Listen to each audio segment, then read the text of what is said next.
This is a message addressed to the indigenous peoples of Indonesia through Aman, the indigenous peoples of Brazil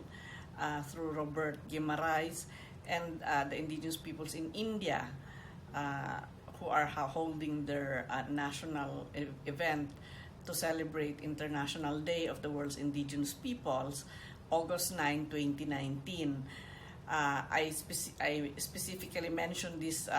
various indigenous groups from different countries because all of you were the ones who requested me to send to you a video message for the celebration of the International Day of the World's Indigenous Peoples. The United Nations Permanent Forum on Indigenous Issues, the Expert Mechanism on Indigenous Peoples' Rights, and my mandate as the UN Special Rapporteur on the Rights of Indigenous Peoples have prepared a statement for the day, and this will be sent to you as well. But to tailor fit the celebration of this day to the indigenous peoples in the countries who requested me to do this, I'm making this video for you all. First, for Aman, I know that Aman has been in the forefront of strengthening the indigenous peoples movement in Indonesia, and I dare say that this is one of the strongest social movements not only in Indonesia but in the rest of the world, because you have been consistently working with the communities who identify as indigenous peoples. I congratulate you for all the efforts that you have done and the achievements you have gained so far, and I wish you to have even better successes in the future. I know you are facing a challenge in terms of not being recognized as indigenous by your government, but with the strong movement that you have and with your persistence, I am hoping that eventually this recognition will come forth from the government. The important thing is that you are all united, that you are able to strongly defend your rights to your lands, territories, and resources, your rights to self-determination, and to identify yourselves as such, as well as your right to your cultures. So I wish you all the best in the efforts that you are doing, and I am certain that you will be able to achieve even much more. For the indigenous peoples in India, again, this is a situation that really calls for a strong solidarity, because I also know that there is still a challenge from the side of your government who don't recognize you or doesn't recognize you as indigenous, although there is a category called the scheduled tribes, and you belong to this category and to this schedule. There is still some way to go to get the government to recognize your rights and to protect these rights. But I am very glad that you are having this national congress that you are organizing. I am very sorry to say that I cannot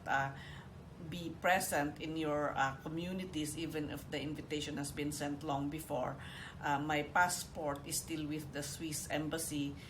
waiting for a stamp for the Schengen visa. So this is the reason why I can't travel to the various countries that I would hope to be able to go to. Nevertheless, I would really like to congratulate you for your efforts in trying to bring together different indigenous peoples from the different parts of India.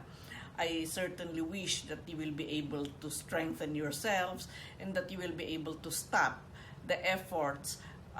from the side of the government to evict millions of people from the forests where they have been living since time immemorial.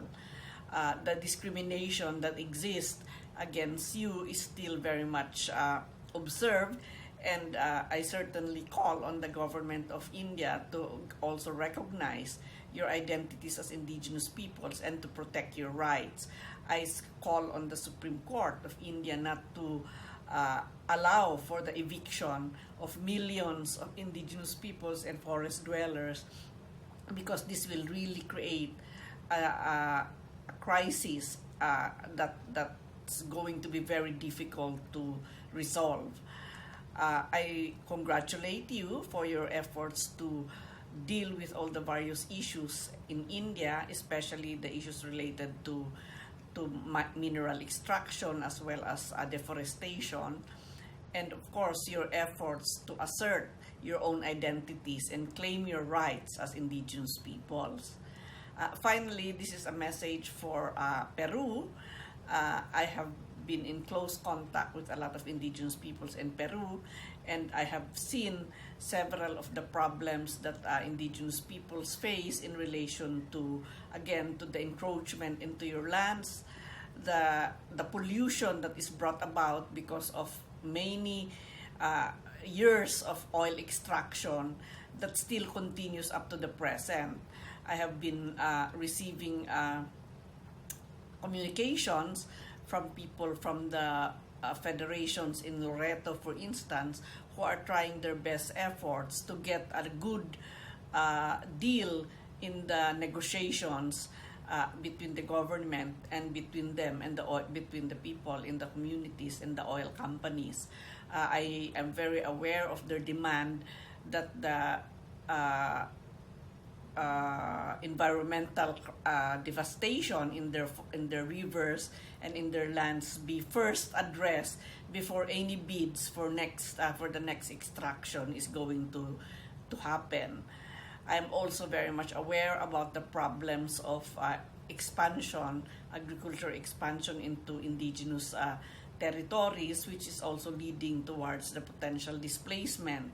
of many indigenous peoples. And I hope that you are able to strengthen yourselves to stop these kinds of expansion of monoculture plantations like palm oil, and you will be able to establish your rights to these lands and protect these lands from being encroached upon by other economic interests. I know that Peru is one country that has good laws in relation to the defense of indigenous people's rights, but again, there are lots of problems that I have received in relation to the violation of some of these rights. And I hope that you will persist and sustain your efforts to fight for your rights, to continue to stay and have control over your lands, territories, and resources, to call on the government to do environmental remediation of the areas and the communities where oil and mineral extraction has been happening for many years, and also to call on the government to protect in a much better way your rights to your lands, territories, and resources. On this International Day of the world's indigenous peoples, we remember our ancestors and the indigenous activists who have come before us, who have done all their efforts to continue to protect our lands. And I hope that there is also an effort from the side of indigenous peoples at present to strengthen their young people so that the intergenerational transfer of knowledge and leadership is taking place.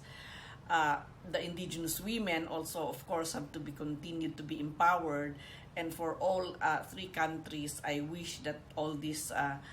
empowerment efforts for the women are sustained.